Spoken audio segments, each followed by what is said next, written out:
Welcome to JVC English Learning Academy. Today, let me tell you a story. A slow story. A deep story. A story that feels simple, but quietly changes the way you listen to English and the way you understand the news. Imagine this. It is early morning. The world is still quiet. The sky is soft and pale. You hold a warm cup of tea or coffee in your hands. You open your phone. You open the news. The words begin to flow into your eyes and ears. Breaking news.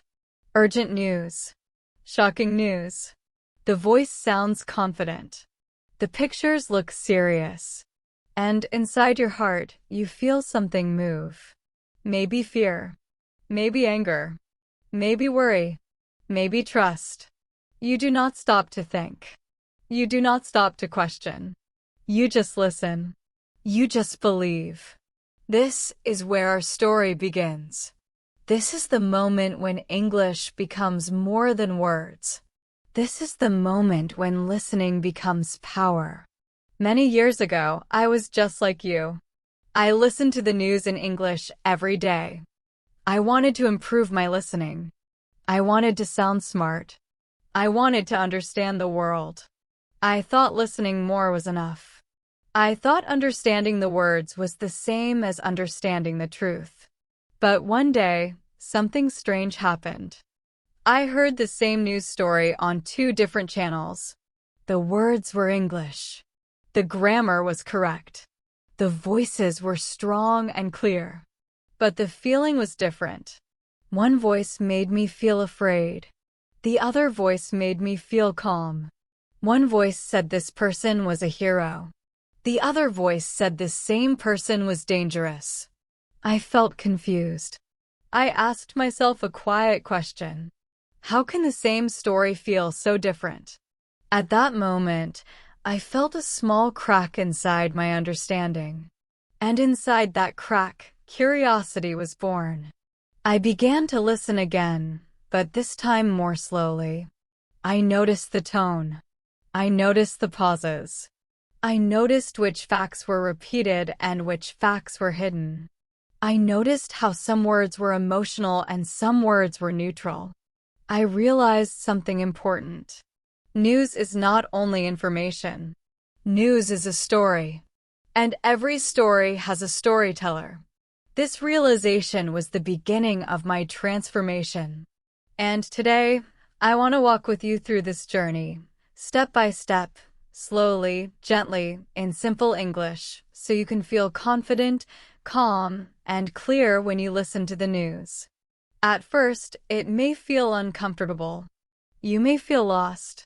That is okay. Growth always feels like that. Think of a child learning to walk. They fall. They stand. They try again. Listening critically is the same. It is not about being angry at the news. It is not about rejecting everything. It is about waking up your listening mind. When you hear the news, the voice often sounds sure. It sounds final. It sounds like the truth has already decided. But the truth is often quiet. The truth waits. It waits for you to ask gentle questions. Who is speaking? Why are they speaking? What are they not saying? These questions are not difficult English. They're simple thoughts. But they're powerful. One morning, I decided to test myself. I listened to a short news report. I did not write anything. I did not check a dictionary. I just listened. Then I asked myself one question. How does this make me feel? Not what does it say, but how does it make me feel? The answer surprised me. I felt nervous. I felt rushed. I felt like something bad was coming. Then I listened again. This time, I listened for facts only. Numbers. Names. Places.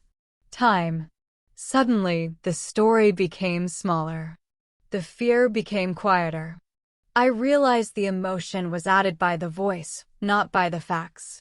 This was a small but powerful realization. And this is what I want you to practice with me. When you listen to English news, do not fight it. Do not judge yourself. Just listen like a calm observer. Imagine you are sitting by a river. The water flows. You do not jump in. You just watch.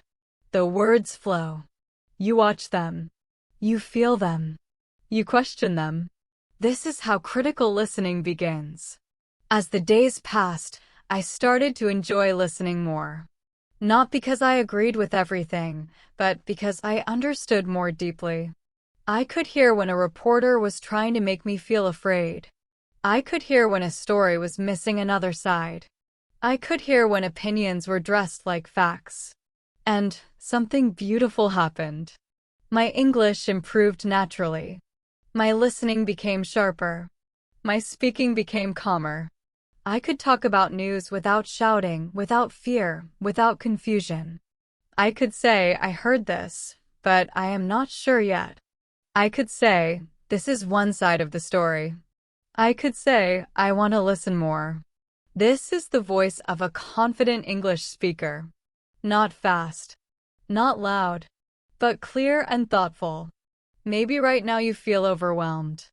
Maybe the news feels too fast, too emotional, too difficult. That is okay. You are not weak. You are learning. And learning is a quiet courage. In this series, we will slow everything down. We will listen together. We will feel together. We will think together. I will guide you like a friend sitting beside you. No pressure. No shame. Only curiosity. In this first part, I want you to remember one simple takeaway. News is a story, and you are the listener. You are not a machine. You are a human. You have the right to pause. You have the right to question. You have the right to say, I do not know yet. This is not only English learning. This is life learning. And as we continue, step by step, you will notice something changing inside you. Your ears will open. Your mind will slow down. Your confidence will grow. And English will stop feeling like noise. It will start feeling like meaning. Take a deep breath now. Let the words settle. This is only the beginning. In the next part of our story, we will step deeper into the world behind the headlines, where silence speaks as loudly as words, and where true understanding quietly waits for you. Now that we have opened our first window into the world of news, let us step slowly behind the headlines. Imagine this. You are sitting in a quiet room. The morning light touches your desk. The news is on the screen. But today, something is different. Today, you are not just listening. Today, you are noticing. You notice the words. You notice the pauses. You notice the patterns of speech. You notice which facts appear first and which facts are delayed. A story about an election comes on. The anchor speaks with a confident voice. This is urgent news, they say. The music is tense. Your heart beats faster. But now, instead of feeling only the emotion, you ask a simple question. Who benefits from this story feeling urgent? This is the start of critical listening. You begin to see that every story has layers.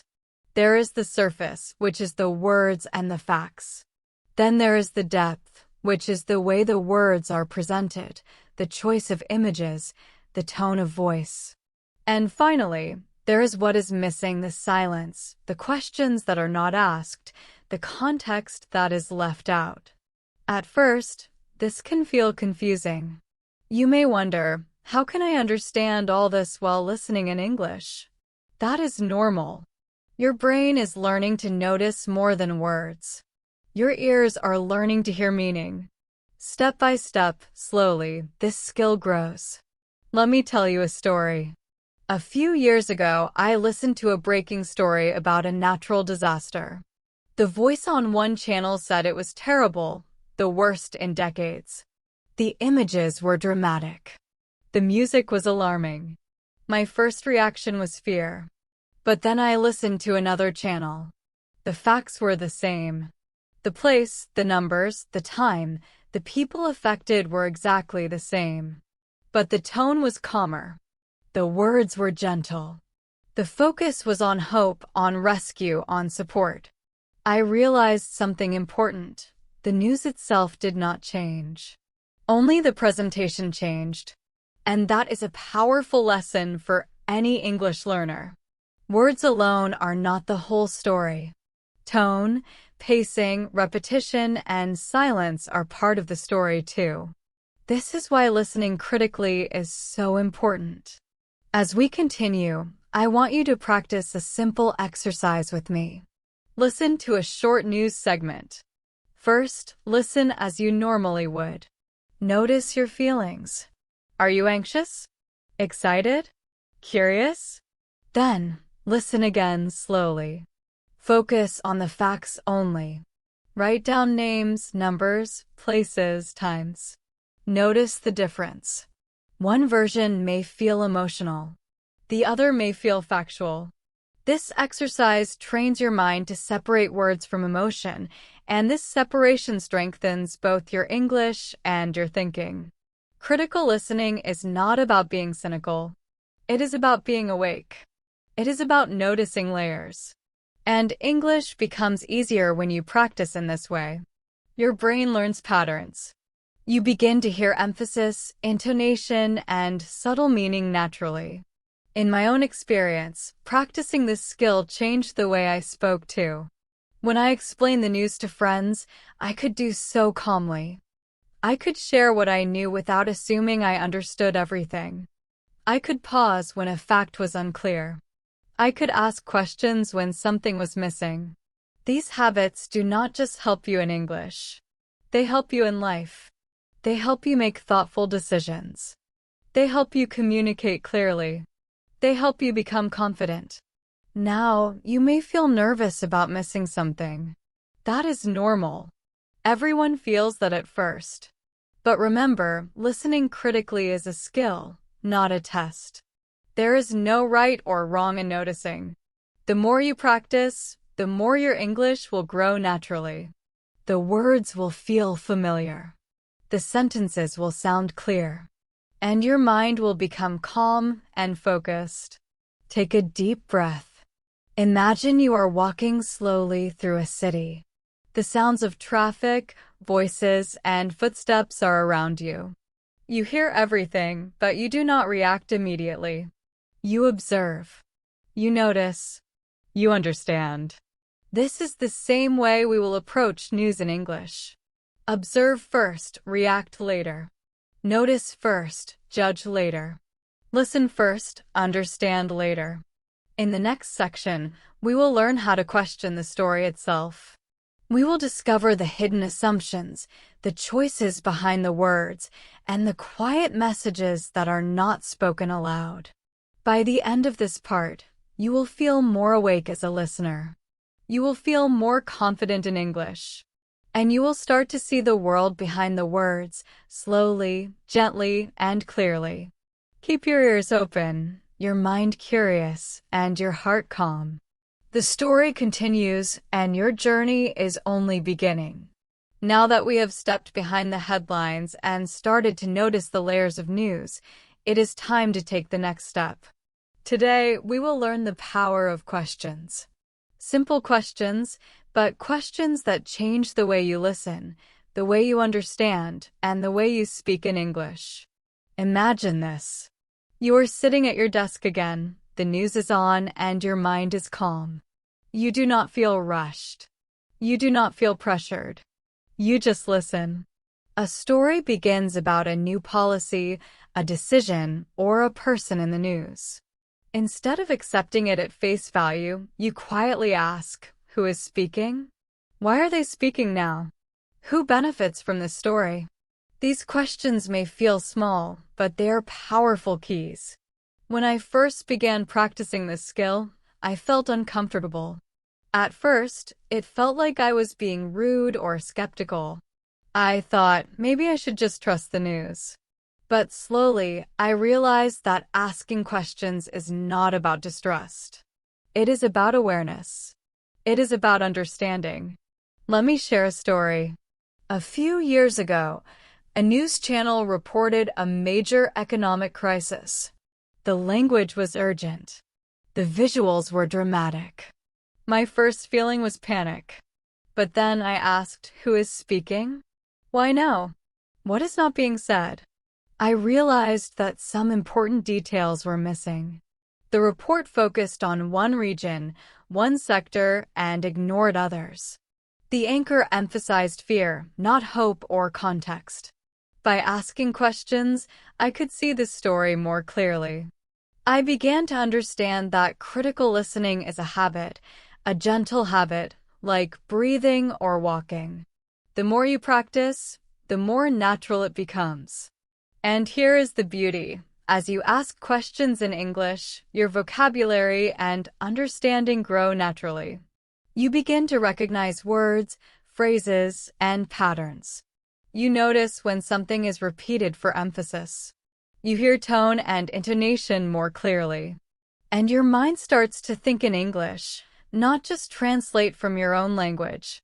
To practice, choose one news segment today. Listen slowly. Pause after every sentence or two. Ask one question. Who benefits from this sentence? Then another. What is missing? Then, how does the speaker feel about this? You will notice small details, a word that sounds judgmental, a pause that signals uncertainty, a phrase repeated to create emphasis. These details are English in action. They are also clues to understanding meaning. When I first did this exercise, I was surprised by how much I had missed. The facts were the same, but the meaning had changed completely. I could see bias, perspective, and intent clearly. And as my listening sharpened, my speaking improved too. I could explain stories calmly. I could say, this is what I hear, but more context is needed. I could ask others, what do you think is missing? And slowly, I became a storyteller myself. Not a reporter, but a thoughtful listener, someone who can share stories clearly, simply, and in English. This skill also builds confidence. When you listen critically, you do not feel lost in fast English anymore. You hear, understand, and respond. Your mind is awake. Your ears are alive. Your heart is calm. Now you may worry, this seems too slow. I want to speak faster in English. That is okay. Critical listening is not about speed. It is about clarity, understanding, and connection. Speed comes later. First, notice, question, and reflect. Take a deep breath. Imagine a quiet garden. You walk slowly. You notice the flowers, the colors, the sounds. You ask yourself, what do I see? What do I hear? What is missing? This is the same way to approach English news. Observe, question, and reflect. As we continue in the next section, we will explore how to identify facts versus opinions. We will learn how to separate what is true from what is suggested, how to hear the difference between certainty and uncertainty, and how this helps your English listening grow naturally. By the end of this section, you will feel stronger as a listener. You will understand that questions are your tool, your guide, your friend. And with these questions, you begin to listen to English not only with your ears, but with your mind and heart, slowly, gently, and clearly. The journey is continuing. Your skills are growing. And your voice in English will begin to reflect the same clarity you now hear in the world around you. Now that you have learned to notice the layers of a story and ask powerful questions, we move deeper.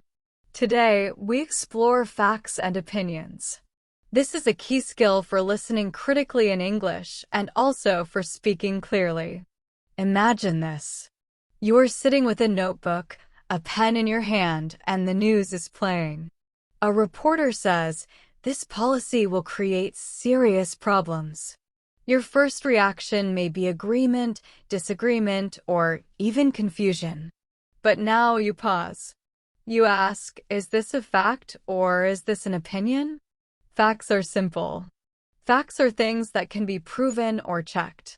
Numbers, dates, names, places. Opinions are feelings, judgments, predictions, or suggestions. They're important too, but they're not facts. In the beginning, it is easy to mix them. I remember the first time I tried to separate facts from opinions. A story was on the news about a city recovering from a storm. The anchor said, "The government has failed, and people are suffering terribly." I listened carefully. The facts were clear. The storm happened, the city was flooded, and rescue teams were working. But the statement, "Government has failed, and people are suffering terribly," these were opinions, influenced by emotion and tone. At first, it felt strange to separate the words. The English was natural. The grammar was correct. But the meaning changed when I separated fact from opinion. My listening became sharper. My mind became calmer. And my English speaking became clearer. When you practice this, start slowly. Listen to a sentence. Ask yourself, what can I check? What is a fact? Then ask, what is a feeling or a judgment here?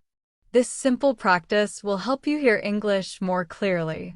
You will notice the difference between words that inform and words that persuade. You will hear when a story is balanced and when it has a subtle bias. And your own English voice will reflect that clarity.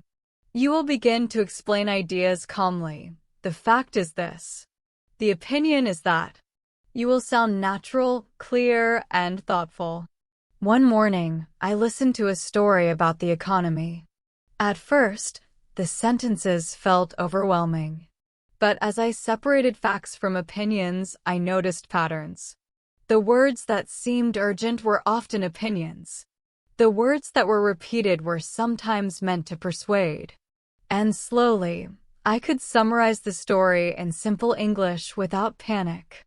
Your English listening and speaking will improve in the same way. This is not about memorizing words or sentences. It is about noticing patterns, understanding structure, and practicing calm reflection. Think of it like painting. Facts are the lines. Opinions are the colors. To see the picture clearly, you need both, but you also need to know which is which. As we continue in our story, you will see that separating facts from opinions is not only helpful for English. It is a life skill. It helps you understand people, ideas, and the world. It helps you speak with confidence and listen with care. Now, you may feel tired. That is normal. Listening this way requires focus. But take a deep breath. Relax your shoulders. Let the words flow slowly. Imagine walking along a quiet river. The water moves gently. You notice the rocks, the light, the small movements. You do not rush. You observe. You notice. You understand. This is the same way we approach news in English. Observe the facts. Notice the opinions. Notice the space between. This is the skill of a critical listener. And as we continue, the next part of our story will show how to spot patterns in stories, understand perspectives, and connect ideas across different news sources. By the end of that section, you will feel stronger, more aware, and more confident in English. Your listening will become sharper, and your speaking will carry the calm, thoughtful power of someone who truly understands, slowly, gently, and clearly. The journey continues, and your voice is growing with every moment of careful listening. Now that you have practiced noticing facts and opinions, it is time to step even deeper. Today, we learn to spot patterns and understand perspectives. This is an essential skill for advanced English listening and for thinking clearly about the news. Imagine this. You are listening to the news again. A story begins about a community, a country, or a global event. You notice certain words appearing repeatedly. You hear phrases that sound similar in different reports. Some words are repeated to make a point. Some ideas are emphasized. This is the pattern. Patterns tell us what the storyteller thinks is important. Patterns show the perspective. At first, patterns can be hard to notice. I remember when I first tried this. I listened to a week of news about an environmental crisis. Every report mentioned economic impact first, human suffering second, and political conflict third. At first, I thought this was normal. But when I compared stories from other sources, I realized something. The order, the emphasis, and the tone created a subtle message.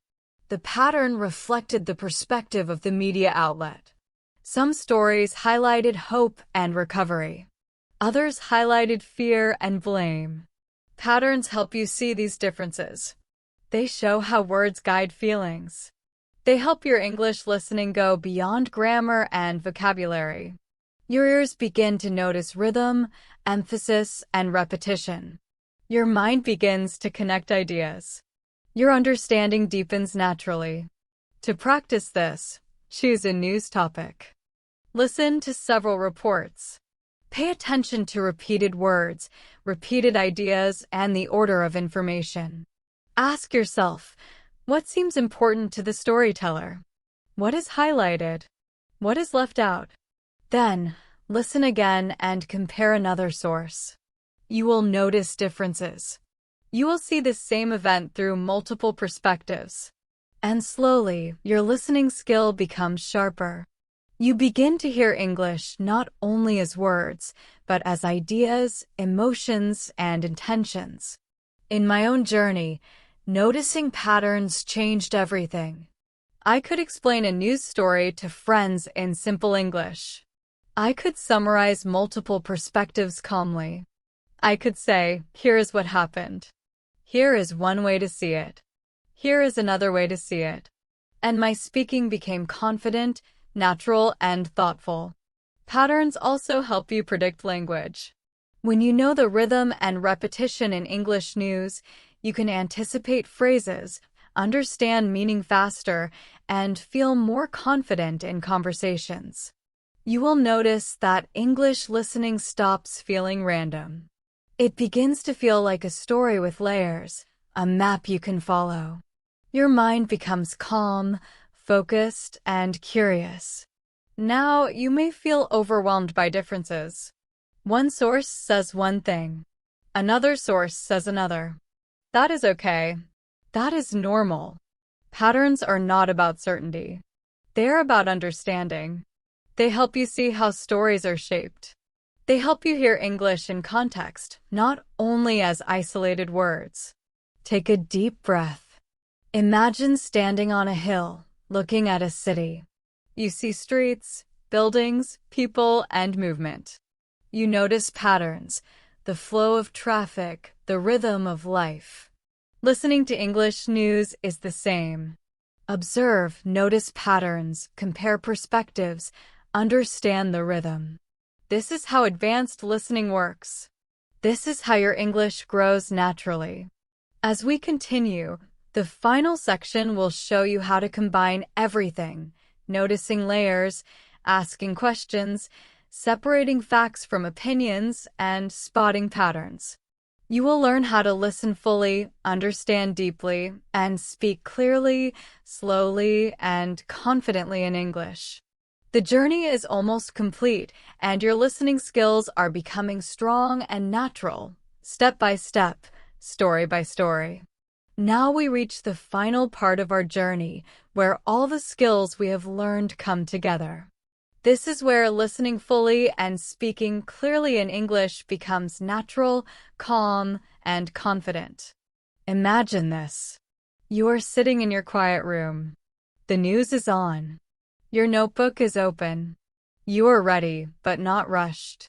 Today, you do not only listen to words. You listen to layers. You notice tone, emotion, pauses, and emphasis. You ask questions. Who is speaking? Why now? What is missing? You separate facts from opinions.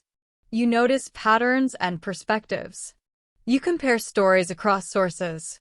And something beautiful happens. The news becomes clear. Not because it is simple, but because you are aware. Your mind is calm. Your ears are open. Your understanding is deep. I remember a morning years ago when I practiced all these skills together. A story about a political event appeared on 3 channels. At first, it felt overwhelming. Words, voices, opinions, images, everything rushed at me. But then I slowed down. I noticed the facts, names, dates, numbers, places. I separated opinions from statements. I observed patterns. What was repeated, what was emphasized, what was left out. I asked questions. Who benefits? Who is silent? What is suggested? And suddenly, the story became smaller, calmer, understandable.